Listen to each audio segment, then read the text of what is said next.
Well, welcome to Tech Talk Tuesday. I'm Dan Conger, Baseline's training manager, and with us is Jeff Hume. Jeff, you're RSM in the Northeast?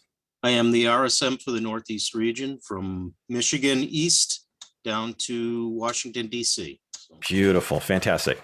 So today we're going to be talking about soil moisture sensors and how to set them up, and some pros and cons and things to watch out for when you work with them. So traditionally, irrigation has been time-based watering, right? And weather-based watering is another option that came in probably when I was still in contracting. It's been around for a while, but today we're going to be discussing irrigation decisions based off of soil moisture data. And we're going to get that from soil moisture sensors. And Baseline is a sensor-based irrigation platform. And one of the devices that we use to collect data is soil moisture data. So we're going to use it to, at the very least, collect data, or maybe we're going to use it to automate irrigation decisions. You could just use it to get better data about what's going on under the ground. So that's kind of our overarching what we're talking about today. So the two physical sensors we're talking about today is the 5315B sensor, pulled it in front of my face, the big full-size sensor. This can get our moisture information from the blade, and then potted in this black section is a temperature sensor. So there's the 5315B. And then the other sensor we're going to be talking about, or that fits into this one, is the 5311. So these are the two sensors. So Jeff, what's the big difference between these two sensors? Well, there isn't much difference. They're both very accurate devices. Yeah. The only advantage of the shorter one would be for, say, rooftop applications or flower planters of some sort, where you don't have the space that you could install the 18-inch blade. So yeah, excellent point. The accuracy is identical. So the technology behind this requires a certain length of wire path. And if you ever, next time you're in front of a sensor and you hold it up to the light, you can see the wire path running through there. Well, all they did was took that wire path and scrunched that same wire path down to this.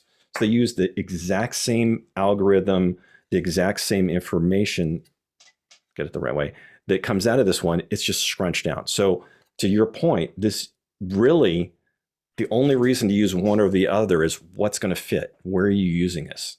Yeah, and people do ask me, is there a difference? I mean, the only advantage of the longer blade would be that you have a longer soil profile. So that if you have pockets of, say, a little bit more sandy soil or heavier soils, at least if it's across a larger profile in the soil, you'll be able to get a little better representation of what's happening in that soil profile.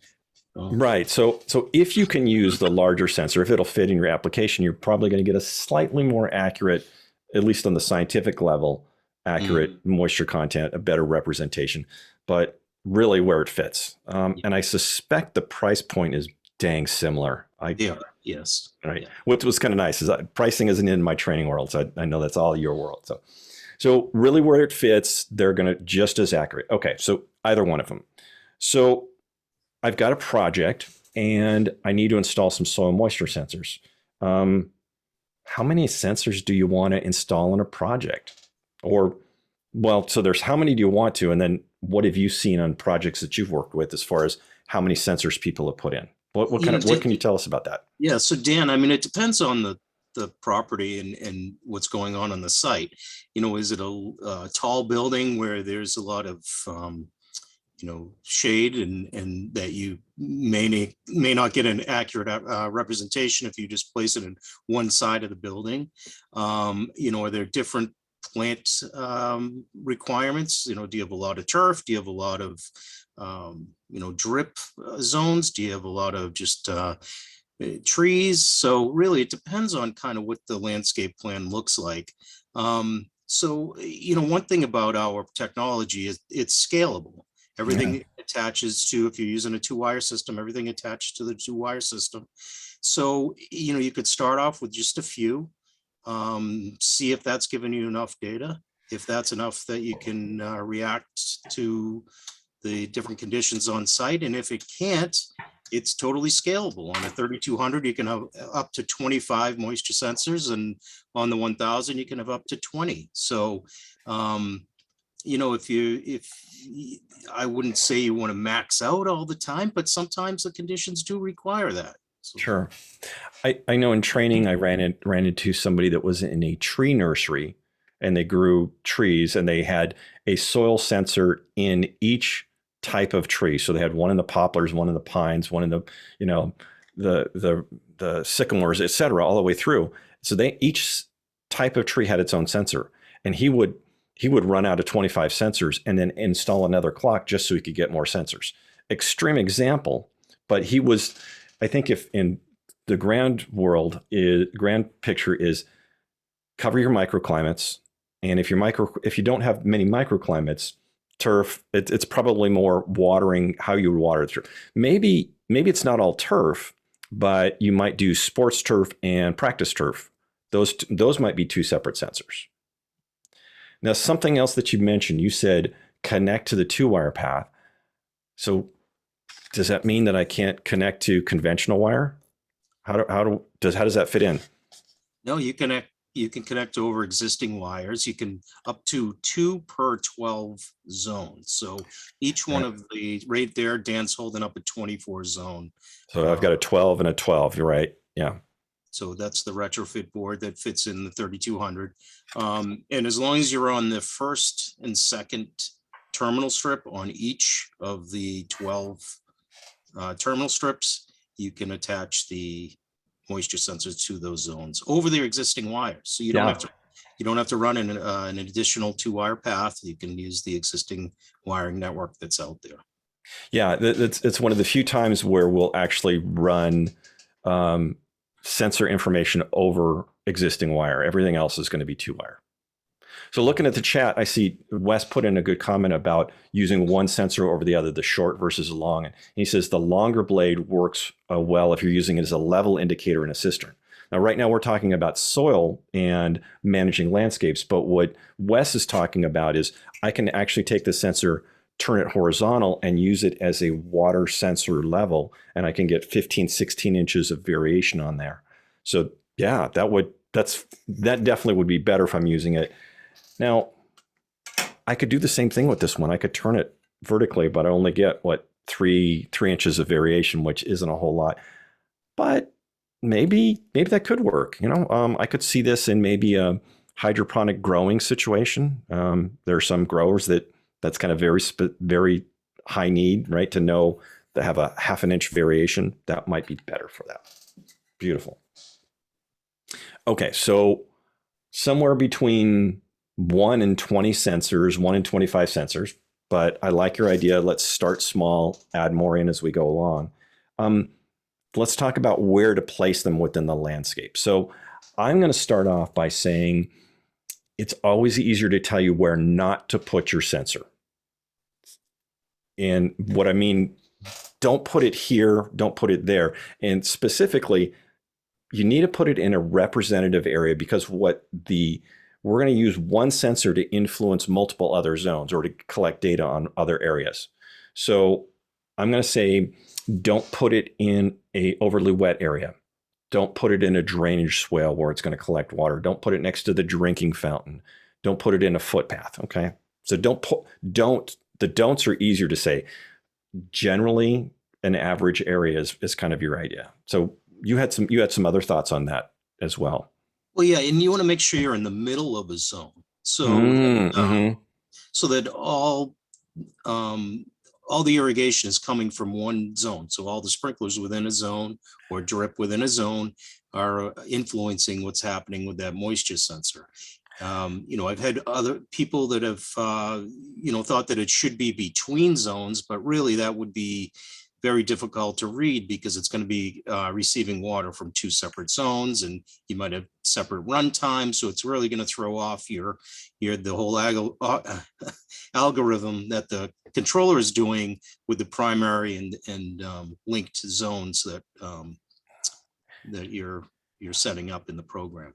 So an example might be, and this could be a little tricky in some rotor zones. If I had a row of rotor zones and And then if this is zone 1 and that's zone 2, if I put them in between those, well, which one am I going to have influence the sensor? Is it zone 1 or zone 2? It needs to be all of zone 1 or all of zone 2. So yeah, fully inside a zone so that one zone of spray or rotor or drip, whatever it is, completely influences that sensor, because that sensor, if we let it manage irrigation, it will manage that zone, and that zone, that representative zone, can influence other zones. So it's about finding parallels. And when we get into the programming section of it, we'll see that linked and primary concept. Okay, so now we know where to put it. Let's put it in the ground. So for that, I've got a little short 30-second video I want to show y'all. And let's take a quick peek at this, and then we'll just kind of narrate this as we go along. So on this one, there we go. So this sensor is going in horizontally. I'm using a straight edge to measure down, and I got about 2 to 3 inches of cover. I'm backfilling it, and then watch as I backfill it. I'm pulling out any rocks that are in there and then just lightly packing it down, and then restoring the sod, and then watering it in. So, whether I'd be hired as an installation contractor is yet to be seen. But that looks pretty good, Dan. Okay, you'd pay me for it? Yeah, sure. So one of the things to point out on that one is the sensor sits horizontally, right? And you and I talked about this, that you get people that want to do other things to it, or do they want to do this? How do they want to? Yeah, more often than not, I find that they'll try to put it in horizontally.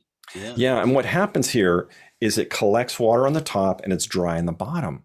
We just want to measure moisture content as it comes by. And what's the moisture content in the surrounding soil? So horizontally, okay, generally level. Now, if it's on a slope, you may set it with the grade of the slope, but generally it's going to be level.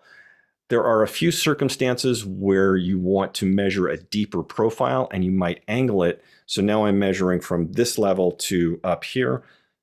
But for turf, we want it in that active upper third of the root zone. So that's 2, maybe 3 inches of cover over the top of this sensor. It's relatively shallow. So you could see on mine, I used a straight edge to measure down. That straight edge makes all the difference in the world, especially if you've just got bare dirt. How do you know what the top of the soil is when you got soil piled around it? So a straight edge of some sort makes a big difference. Very important to label or note where that is being buried in the turf, because as you can see, after he put the sod back on top, very hard to find. It's next to impossible to find. So good lead into what I'm going to call best management practices, right? So first one is locate. Well, I don't know if it's the first one. Locate the device. Where is it located? Well, you can't put a pin there. You can't put it in a valve box. It's just going to be floating out there in the grass. So locate it. So a couple of things I've suggested and I've used is in the valve box that it's connecting back to, because right, we always do splices in pull boxes, please, industry standard. In that pull box or valve box, put a note in there, Sharpie, a ID tag, something like that. Sensor is 5 foot north of here or 20 foot south of this location. There's a start, right? So we know that somewhere around this there is a sensor. The other one I like is to use some reference marks. So 10 foot off of the tree and 40 foot off the building, right? Let's give some reference marks in the box and on an as-built plan, because with this sensor being shallow, if we're going to do core aerate or do other work, we don't want to damage this, because as durable as this is, I don't want to damage it mechanically. So don't aerate where that device is. What are some other best management practices that you think fall in? Well, I mean, labeling the sensor in the valve box. So actually the address on the wire itself that's in the valve box, because a lot of times, once somebody puts them in the ground, there's no way of telling, because on the sensor itself is where the label is. And, right. So so on this sensor, I've got the serial number that's hard coded into this one, but we give you 2 extra stickers. So you could use it on a list or an as-built, but I like your idea of even putting it on the wire back in the valve box. I thought that was a great idea. Yeah. Yeah, because you go and search and assign and you don't know. There's just a bunch of numbers, and unless you've taken really good notes, and then a year or two down the line, when you're trying to troubleshoot, say you do hit, an aerator does hit a moisture sensor, which we can generally tell because there's no moisture data, but we're getting temperature because Right. yeah. That's because this could get damaged and now it's not reading moisture. This part, man, this is brutal. This is really packed in tight. And this is this is obviously the heaviest portion. And this is very prone. It takes a lot of beating where this won't take as much. So that's a good point. We see something that reads temperature but not moisture. It's probably been damaged. Okay. So, and then the other one I'm going to add in is within Base Manager, go to Devices and then label it. So label it as zone 7. So which zone is it in? And soil moisture sensor by the ball field, right? And we can put that description in Base Manager. Tom had a great thing he just dropped in the comments. Put the wire in a conduit or a swing pipe, right? I think why not? I think it's a brilliant idea because this comes with a 50-foot lead of wire, and this is just a smaller gauge wire. I've cut mine so I can demonstrate it, but 50-foot of wire, if you really have 50-foot of wire, not in a conduit that's shallow, yeah, that would hate to damage that wire. Excellent stuff. Excellent calls. Okay, let's take a look at, I wanted to bring up some programming scenarios. So let me go back to my screen share. So let's go and show you that. Okay, so one of the first ideas is once you've installed a sensor, it's in the ground, is a lot of people are kind of scared of this concept of letting a sensor influence their irrigation. Well, here's a suggestion. Don't let it influence the irrigation. Just let it collect data for you. And that's my proposal here is let your sensor collect data. So what you need to do is install the sensor in the zone and then make that zone that it's in, make it a primary zone. So here I've got the sensor is assigned, the sensor 16810 is associated with or assigned to zone 16. They're linked together. And zone 16 is a primary. Now the primary, and we'll talk about that in a moment, but the important thing here is that the strategy is still timed. So what that means is zone 16 is going to run for 42 minutes. Zone 17 is going to run for 44 minutes, and zone 18 is going to run for 40 minutes. The sensor does not influence the time at all. But what it does is it allows us to link the sensor and the runtime. Now what I can do is I can see what my watering looks like. So we've got some graphs we should get to before the end, but I can now see that my moisture goes up when my runtime goes up. Did I water too long? Did I water not long enough? So Jeff, something that I'm going to ask a question and maybe you guys could drop it in the chat. How long do you run spray heads for? How long do you run rotors for? Tell me in the chat, just if you had to kind of guess how long to run for. How long, Jeff, if you had to guess, how long do you run spray heads for and rotors for? I mean, it really depends. I know it. Well, no, just soil, but it depends. yeah. So I don't know. It's 40 minutes a week for sprays. Maybe okay. a half hour, okay. half hour maybe. And Greg then, yeah, Greg just fell into my trap though. yeah. Greg said everything 10 minutes, right? Spray heads run for 10 minutes every single time and rotors run for 30 minutes. And I learned that in contracting years ago. It's like, Yeah, well, where do you get this 10 minutes and 30 minutes? Where does this crap come from? I don't know. Well, is 10 minutes too long? Is it too short? I don't know. Yeah. But the soil moisture sensor now is the window into what's going on. So you're in this scenario, you are making all the irrigation decisions. You're just getting the data from the sensor. Okay. That's step one. And maybe that's all you ever want to do is that step one. So that's one idea. So that's collecting the data with the sensor. It's installed in zone 8, in zone 16, and then I can look at a graph and see what's going on. Let me show you another step. The other one is what we call the lower limit moisture strategy. So I've installed the sensor in zone 16 and it's associated with zone 16, but this time I'm using what's called the lower limit strategy. What a lower limit strategy means is that right now the start below is set to 25.8%. Okay. And in this case, when the moisture dries down to 25.8%, it will allow this to run at the next start time. If Monday at 8 p.m. comes around and it's at 26.8, so it's wetter, it doesn't run. So what it's doing is it's allowing the soil to dry down to this lower limit and then it allows it to run. So this is great for water conservation and deeper rooting. Now I missed one thing. So Jeff, how do you think somebody should find that start below percentage? Because that's kind of mysterious. 25.8%. How would you want people to get to that number? I mean, what I tend to tell people is that really observe what's going on in the landscape. I mean, as long as you have time to do that, I mean, yeah, no, I feel like it takes a matter of a couple of weeks for you. Right. Really, so that's why the step one of just collect data fits in well with this one. So here's my suggestion on figuring out that start below.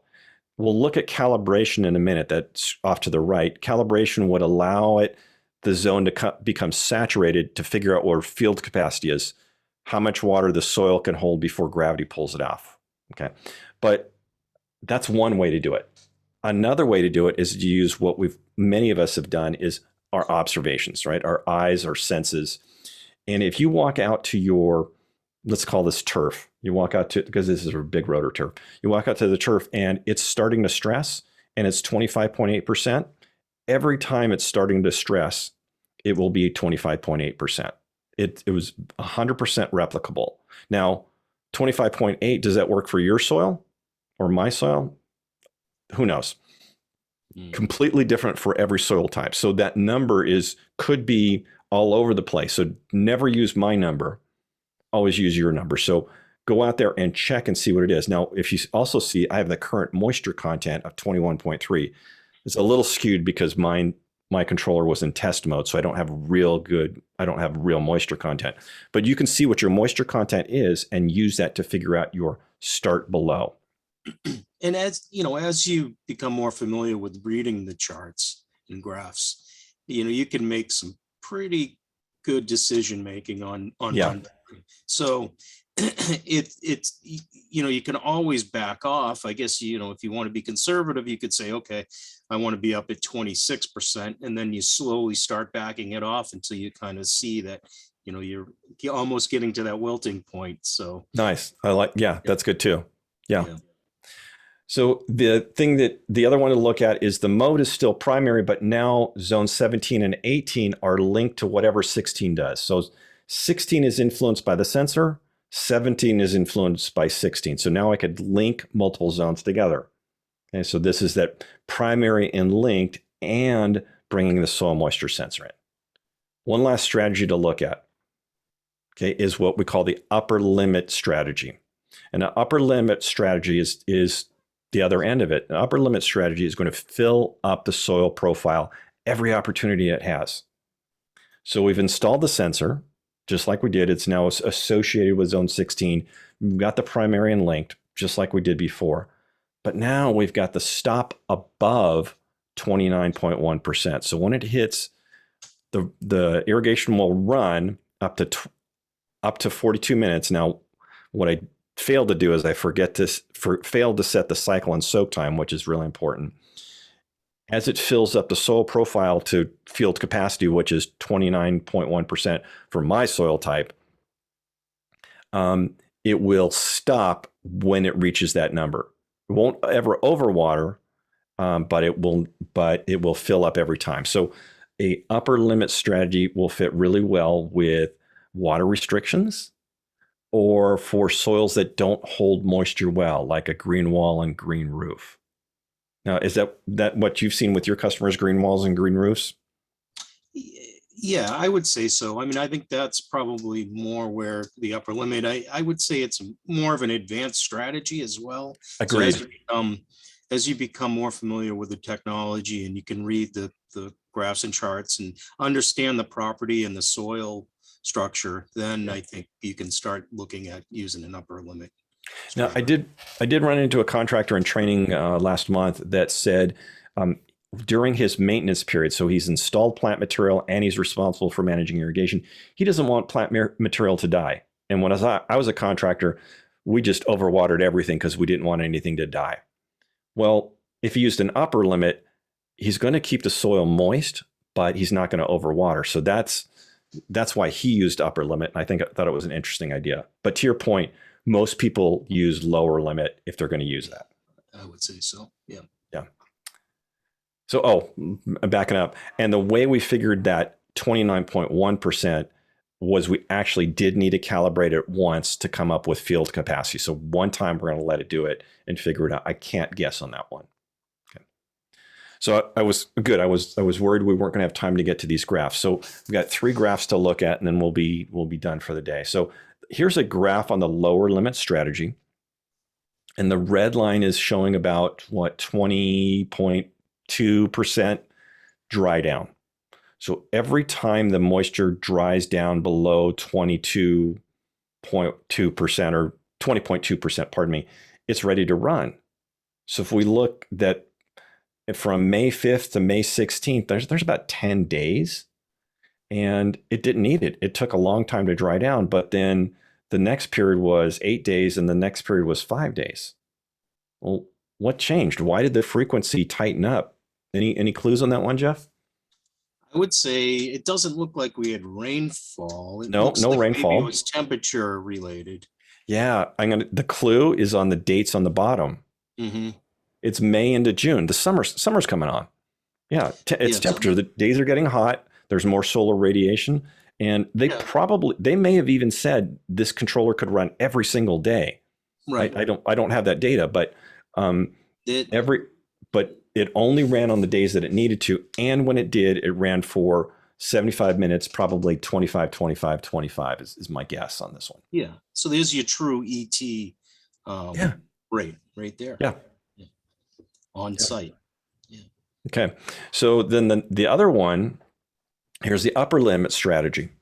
So on this one, every opportunity it has, it's watering up to, looks like about, what is that, 25.5% is my guess. Mhm. If this was live, I could mouse over it and see it.